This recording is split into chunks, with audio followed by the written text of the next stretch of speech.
আমি কোনো মৃত্যু নিয়ে রাজনীতি করি না, কিন্তু গত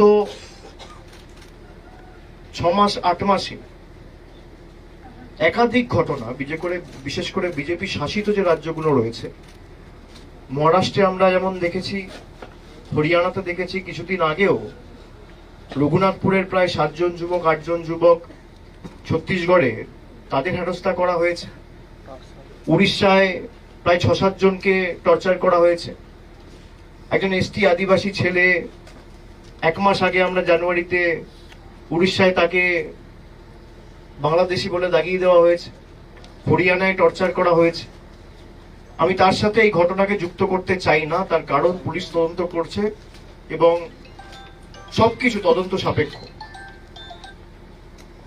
আমাদের তরফ থেকে, আমরা যেমন রাজ্যের তরফ থেকে মুখ্যমন্ত্রীর নির্দেশে রাজ্যের প্রশাসনের দায়িত্বে যারা রয়েছেন, জেলা প্রশাসনের দায়িত্বে যারা রয়েছেন, তারা মহারাষ্ট্র পুলিশ এবং কোরেগাঁও ভীমার নির্দিষ্ট সেই এলাকার পুলিশ প্রধান বা দায়িত্বে যারা রয়েছে সেই প্রশাসনের কাউন্টার পার্টের সাথে কথা বলবেন।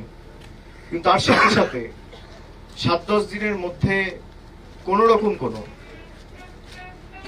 ব্যবস্থা না নিলে, এবং যারা করেছে শুধু ব্যবস্থা নিলেই তো হলো না।